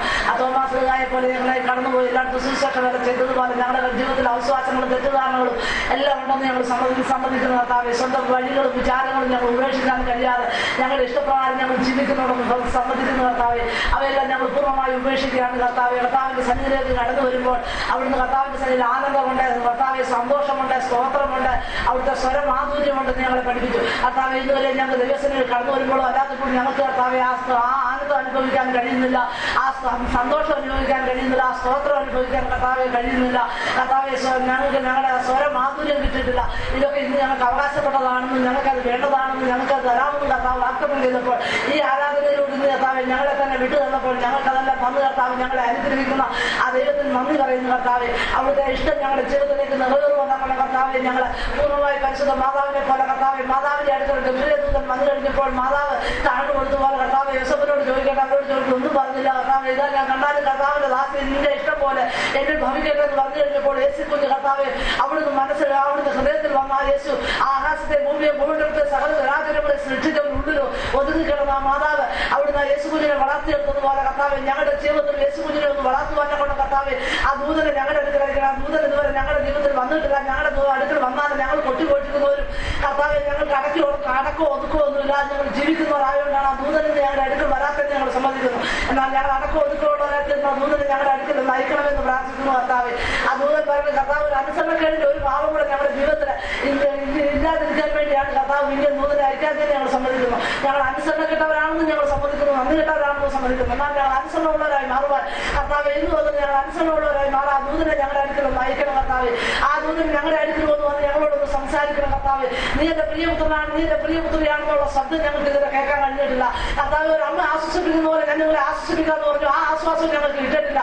ആശ്വാസമില്ലാതെ ഞങ്ങൾ വിരിഞ്ഞോടുന്ന ഒരു അനുഭവമാണ് ഞങ്ങളുടെ ജീവിതത്തിൽ കിടക്കുന്നതെന്ന് ഞങ്ങൾ സമ്മതിക്കുന്നു. എന്നാൽ ആശ്വസിപ്പിക്കുന്ന ദൈവത്തിന്റെ പരിശുദ്ധാത്മാവാണ്. ആ പരിശുദ്ധാത്മാവിൽ ഇരിക്കാൻ ഞങ്ങളുടെ ഹൃദയത്തിൽ ഒരു ഇടമില്ലാത്തതുകൊണ്ടാണ് അമ്മ ആശ്വസിപ്പിക്കുന്ന പോലെ ഞങ്ങൾ ആശ്വസിപ്പിക്കാൻ. അതുകൊണ്ട് ആശ്വാസം നേടുവാൻ അവിടുത്തെ പ്രിയപുത്രൻ എന്ന് വിളി കേൾക്കുവാൻ സമയന്മാരോട് കർത്താവ് പറഞ്ഞു, അടിയനോട് കർത്താവിന്റെ ശബ്ദം കേട്ട് കഴിഞ്ഞപ്പോൾ അടിയനോട് അള്ളി ചെയ്താലെന്ന് പറഞ്ഞ് തന്നെ സൗമ്യന്മാരെ വിട്ടു തന്നതുപോലെ കർത്താവെ, ഞങ്ങളുടെ ഹൃദയവും ഞങ്ങളൊരു ബാലിനെ പോലെ അവിടെ നാക്കി ഒരു ശിശുവിനെ പോലെ ആയി തീർന്നിട്ട് ഞങ്ങൾ കർത്താവിന്റെ സന്നിധി കർത്താവെ ഞങ്ങൾ ഇരിക്കുന്നു. കർത്താവെ, ഞങ്ങളോട് അള്ളി ചെയ്യണമേ. അടിയത്തി ഇതാ കേൾക്കുന്നു, അടിയൻ ഇതാ കേൾക്കുന്നു എന്ന് പറയുവാൻ ഞങ്ങളുടെ കണ്ണുകളെയും കാതുകളെയും കർത്താവിലേക്ക് ഞങ്ങൾ ഉയർത്തുന്നു കർത്താവെ. സകലത്തിൽ ലോകത്തിലുള്ളതിനെ ഞങ്ങൾ വിടുന്നു. കർത്താവിന്റെ ശബ്ദം ഞങ്ങൾക്ക് കേട്ടാൽ മതി. ഞങ്ങൾ സൗമ്യന്മാരെ ദൈവശബ്ദം കേട്ട് ദൈവത്തിന് വേണ്ടി ജപിച്ചതുപോലെ ആ ദൈവത്തിന് നിറവേറിയതുപോലെ കർത്താവെ, ഞങ്ങൾ ദൈവദൂതന്റെ ശബ്ദം കേൾക്കുവാൻ ദൈവം വഴി ദൈവബോധം ഉള്ളവരായി മാറുവാൻ ദൈവത്തിന്റെ പരിശുദ്ധാത്മാവ് ഞങ്ങളുടെ ജീവിതത്തിലേക്ക് കടന്നു വന്നിട്ട് ഇതാ ഞങ്ങൾ സ്വന്തം വഴികളെ സ്വന്തം വിചാരങ്ങളെല്ലാം ഉപേക്ഷിച്ചിട്ട് കർണയുടെ ദൈവത്തിലേക്ക് കണ്ണ് യാചിച്ചുകൊണ്ട് പ്രദേശത്തുള്ളവർ രാജ്യങ്ങളോട് ദൈവത്തെ ഞങ്ങളുടെ ഹൃദയത്തെ വിശുദ്ധീകരിച്ച് അന്വനാഥനെ കണ്ടുകൊണ്ട് ഞങ്ങൾക്ക് വേണ്ടി കരുത്തിനെക്കുറിച്ച് വ്യാപാരിപ്പിച്ച കർത്താവിനെ കണ്ടുകൊണ്ട് ആ ഉയർത്തന്നെ കേൾപ്പിന്റെ യേശുവിന്റെ കഷ്ടം ഞങ്ങൾ സഹിക്കുമെന്ന കൊണ്ട് ലോകത്തിലുള്ള സുഖങ്ങളെ ഞങ്ങൾ ഉപേക്ഷിച്ച് എല്ലാ പോഷകളും ഞങ്ങൾ ഉപേക്ഷിച്ച് പോസ്റ്റ് പറയുന്ന വിശേഷാകുന്നതിന്റെ അപ്പനുമാകുന്നു. എന്നാൽ ഞങ്ങൾ പോഷത്തിനെ പൂർണ്ണമായിട്ട് ഉപേക്ഷിച്ചിട്ട് കർത്താവ് ഞങ്ങൾ കർത്താവിൽ തന്നെ വിശ്വസിക്കുവാൻ ദൈവത്തിന്റെ പരിശുദ്ധാത്മാവ് ഞങ്ങളിലേക്ക് പരിവർത്തിക്കുമാറാകണമെന്ന് പ്രാർത്ഥിക്കുന്നു. സ്വന്തം കണ്ണുകൊണ്ട് കാണുന്ന പോലെ കർത്താവ് ഞങ്ങൾ ആരോഗ്യം ന്യായപാലനം ചെയ്യാതെ ചെവികൊണ്ട് കേൾക്കുന്ന പോലെ ആരെ വിധിക്കരുതെന്ന് രസയാമെന്ന് പറഞ്ഞതുപോലെ ഞങ്ങളുടെ ജീവിതത്തിൽ കർത്താവെ മറ്റൊരു മാംസം ധരിച്ചിട്ട് കർത്താവ് ഞങ്ങൾ ആരും ഞങ്ങളുടെ കണ്ണുകൊണ്ടോ ഞങ്ങളുടെ ചെവികൊണ്ട് കേൾക്കുന്ന പോലെ വിധിക്കാതെ അതിന്റെ അപ്പുറത്ത് ദൈവം മറന്നിരിക്കുന്ന ഒരു കാര്യങ്ങളുണ്ടെന്നും അത് കർത്താവിന്റെ അടുക്കൽ വന്നിട്ട് കർത്താവിനോട് ചോദിച്ചു ചെയ്യാനുള്ള കൃപ തന്നെ കർത്താവെ മറന്നിരിക്കുന്ന ഒരു നീതിയുണ്ട്. അത് കർത്താവിന്റെ കൂടെ മറന്നിരിക്കാത്തത് കർത്താവ് ഞങ്ങളുടെ ജീവിതത്തിൽ കർത്താവിനെ ദുഃഖിപ്പിച്ച് വേദനിപ്പിച്ച അവസ്ഥയാണ്. അതുകൊണ്ടാണ് ദൂതൻ ഞങ്ങളുടെ അടുക്കൽ കടന്നു വരാത്ത. ഇന്ന് കർത്താവെ ഞങ്ങൾ പൂർണ്ണമായി കർത്താവിന്റെ കൂടെ മറന്നിരിക്കുന്ന ഒരു നീതി ഞങ്ങൾക്ക് വേണം. കർത്താവെ ഞങ്ങൾക്ക് കർത്താവിന്റെ കൂടെ ഇരുന്ന് കർത്താവിന് കൊല്ലു തീർക്കണം. ഞങ്ങൾക്ക് ഇതുവരെ കർത്താവിന്റെ കൂടെ ഇരിക്കാൻ കഴിഞ്ഞിട്ടില്ല, മറന്നിരിക്കാൻ കഴിഞ്ഞിട്ടില്ല, കർത്താവിന് ഇഷ്ടം ചെയ്യാൻ കഴിഞ്ഞിട്ടില്ല, കർത്താവ് ആഗ്രഹിക്കുന്നവർക്ക് വളരാൻ കഴിഞ്ഞിട്ടില്ല. ഒന്നും ഞങ്ങളുടെ ജീവിതത്തിൽ നടന്നിട്ടില്ല. ഞങ്ങളുടെ പ്രാണൻ യേശുവിനാണെങ്കിൽ യേശുവിന്റെ സ്വഭാവം ഞങ്ങൾക്ക് വേണം, യേശുവിന്റെ മനസ്സിലും ഞങ്ങൾക്ക് വേണം, യേശുവിന്റെ കരുണ ഞങ്ങൾക്ക് വേണം. ഇതൊന്നും ഞങ്ങളുടെ ജീവിതത്തിലില്ലാതെ പ്രാണൻ നഷ്ടപ്പെട്ട് പാതാളത്തിൽ നയ്യം പിടിക്കുമ്പോൾ ദൈവമേ ഇന്ന് പകർത്താൻ ദൈവത്തിന്റെ പരിശുദ്ധാത്മാവ് വെള്ളത്തിന്റെ പരിവർത്തന്റെ പരിശുദ്ധാത്മാവെ ഓടി വന്ന് ഞങ്ങളിലേക്കൊന്ന് പറന്നിറങ്ങണമെന്ന് ആ പരിശുദ്ധാത്മാവ് ഞങ്ങളുടെ പ്രാണൻ നഷ്ടപ്പെട്ടതിന്റെ പാതാളത്തിൽ നിന്ന് കൊണ്ടുവന്ന് കർത്താവിന്റെ ഉള്ളിലേക്ക് മാറ്റുവാൻ ഇന്ന് മുതൽ ഞങ്ങളുടെ സകലത്തിൽ ഉപേക്ഷിച്ച് ഞങ്ങൾ കർത്താവായ യേശുവിനെ മാത്രം ഞങ്ങളുടെ സ്വന്തം രക്ഷകന് മാത്രം ഞങ്ങളുടെ ഹൃദയത്തിൽ സ്വീകരിച്ച് കർത്താവിനെ ഇഷ്ടം ചെയ്യാൻ ആഗ്രഹിക്കുന്നതും കർത്താവിനെ അവിടുന്ന് സ്നേഹിക്കാൻ ആഗ്രഹിക്കുന്നതും കൃപമേണമെന്ന് ഞങ്ങളെ പഠിപ്പിച്ചു. അത് അക്ഷയമായി സ്നേഹിക്കുന്നവർക്കാണ് കൃപ കിട്ടുന്നത്. അക്ഷയമായി സ്നേഹിക്കുന്നവർക്ക് കൽപ്പന ലഭിച്ച് പ്രമാണിക്കണം. ആ കൽപ്പന ലഭിച്ച് പ്രമാണിക്കണം. കർത്താവിനെ ഭയപ്പെട്ട് കൽപ്പന ലഭിച്ച് പ്രമാണിച്ച് അക്ഷയമായി സ്നേഹിച്ച് കൃപമേൽ കൃപ പ്രാപിച്ച് ദൈവത്തിന്റെ കൂടെ ഇരിക്കുന്ന നീതി പ്രാപിച്ച് കർത്താവേ ഇന്ന് മുതൽ ഞങ്ങൾ കണ്ട ഓരോ വചനങ്ങളാലും ഇമ്പമുള്ള ദൈവത്തിന്റെ ശബ്ദം കേൾക്കാൻ, ആ ഇമ്പമുള്ള വഴിയിലൂടെ നടക്കുവാൻ, ദൈവത്തിന്റെ ഇമ്പമുള്ള ശബ്ദം കേട്ടാൽ ഞങ്ങൾക്ക് ചെയ്യുന്ന ഒന്നും ജോലികൾ കഷ്ടപ്പാടായിട്ട് തോന്നുന്നില്ല. ഇന്ന് ഞങ്ങൾക്ക് കഷ്ടമായിട്ടും നഷ്ടമായിട്ടും വേദനയായിട്ടും രോഗമായിട്ടും ഒക്കെ തീരുന്നത് കാരണം ഇമ്പമായ ശബ്ദം കേട്ടിട്ടില്ല. ഇന്ന് ഇമ്പമായ ശബ്ദം കേൾക്കുവാൻ ഞങ്ങളെ പൂർണ്ണമായി വിട്ടുതരത്തിൽ കർത്താവേ, വിട്ടുതരത്തിൽ കർത്താവേ, വിട്ടുതരത്തിൽ കർത്താവേ. അതുകൊണ്ട് സ്വർഗത്തിൽ അങ്ങലാഞ്ഞും കാലിലും മുറിയിലും അങ്ങനെല്ലാം ഞങ്ങൾ ഒന്നും ആഗ്രഹിക്കുന്നില്ല. വൈകാരിക ശ്രേഷ്ഠ സർവ്വ സുന്ദര അങ്ങനെ കരങ്ങളിൽ നിന്നാൽ ഏൽപ്പിക്കുന്നു. അതുകൊണ്ട് കർത്താവെ ഞങ്ങൾ യേശുവിനെ മതി. യേശുവിനെ അല്ലാതെ ആരും വേണ്ട, ഒന്നിനും വേണ്ട, ഒന്നും വേണ്ട. യേശുവിനെ മാത്രം മതി. യേശു തരുന്നത് മതി, തരുന്നിടത്തോളം മതി, തരുന്ന സമയത്ത് മതി, തരുന്നത് മധുരമായിക്കോട്ടെ, കയ്പായിക്കോട്ടെ. അതിനുവേണ്ടി ഞങ്ങൾ കണ്ടാൽ കർത്താവിന്റെ ദാസന്മാര് അവിടുത്തെ ഇഷ്ടത്തിന് വേണ്ടി, അവിടുത്തെ ഹിതത്തിന് വേണ്ടി, അവിടുത്തെ ആലോചനയ്ക്ക് വേണ്ടി, അവിടുത്തെ പദ്ധതിക്ക് വേണ്ടി, അവിടുത്തെ ഇഷ്ടം നിറവേറുവാൻ വേണ്ടി കർത്താവെ ഞങ്ങളെ പൂർണ്ണമായി പരിശുദ്ധ മാതാവിനെ പോലെ ഏൽപ്പിക്കുന്നു. തോമാസുകാരെ പോലെ എല്ലാം ദൈവത്തിന്റെ ആ ആത്മ ഫലങ്ങളും ആത്മ അനുഗ്രഹങ്ങളും പ്രാപിക്കാൻ കർത്താവിന്റെ ഇഷ്ടം ചെയ്യുവാൻ ഞങ്ങളെ സമ്പൂർണ്ണമായി സമർപ്പിക്കണം. ഞങ്ങളുടെ ഇഷ്ടം നടക്കല്ലേ, ദൈവം ഇഷ്ടമേ ഞങ്ങൾ നടക്കാവുന്നത്. അതുകൊണ്ട് കർത്താവിന് ഞങ്ങൾക്ക് നല്ല വലിയ അനുഗ്രഹങ്ങൾക്കായി സ്തോത്രം. ഞങ്ങൾ തിരിച്ചുകൊടുത്ത് വളർത്തി തിന്നോട് ശ്രദ്ധ, സ്വന്തം വഴികളിലൂടെ നടത്തി തിന്നോട് ശ്രദ്ധ, സ്വന്തം ഇഷ്ടപ്രകാരം നടത്തി തിന്നോട് ശ്രദ്ധ. ഇന്ന് പകൽക്കാരൻ കർത്താവെ ഭാഗമായതിനെ ചവിട്ടി സൗന്ദര്യത്തിലുള്ള കർത്താവെ മാറ്റിക്കിടുന്ന ഔഷധത്തിലൂടെ പകരം തിന്നു ചെയ്ത വലിയ വേലകൾക്ക് നന്ദി പറയുന്നു, തന്ന സൗഖ്യത്തിന് നന്ദി പറയുന്നു. ഞങ്ങൾ എല്ലാ കാര്യങ്ങളിലും കർത്താവിന്റെ ആത്മാവ് പ്രവർത്തിച്ചാട്ട് കർത്താവെ 25 തൊട്ട് 28 വരെ നടക്കുന്ന സന്തോഷത്തിന് ടീമിന്റെ കരങ്ങൾ തരുന്നു. അന്ന് കർത്താവിനോട് നടക്കുന്ന ആരാധന വലിയ അനുഗ്രഹമായി മാറുവാൻ, അതിന് കർത്താവിന്റെ സ്വന്തം രക്ഷകനും നാഥനുമായി എല്ലാവരും സ്വീകരിക്കുവാനും എന്റെ കർത്താവ് ജനത്തെക്കാൾ ദൈവത്തെ മഹത്വപ്പെടുത്തുവാനും അനേകരെ കൂട്ടി വരുന്നു. ദൈവാത്മാവ് തന്നെ പരിവർത്തിച്ച് കർത്താവ് അധ്യക്ഷനായിരിക്കണം, കർത്താവിന് ഇഷ്ടം നടക്കണം. എല്ലാം നമുക്ക് അവർ തന്നു. അഭിഷേകത്തിനെ വീണ്ടും സമർപ്പിക്കുന്നു. അഭിഷേകത്തിന് ചെയ്യാൻ പോകുന്ന എല്ലാ വേലകളെയും പണികളെയും കാര്യങ്ങളെയും എല്ലാവരും സമർപ്പിക്കുന്നു. എല്ലാം ദൈവം ഇഷ്ടം നടക്കട്ടെ. പ്രാർത്ഥനകളുടെ സ്തോത്രം അനുഗ്രഹിച്ചതിനെ നന്ദി. മാനമഹത്വം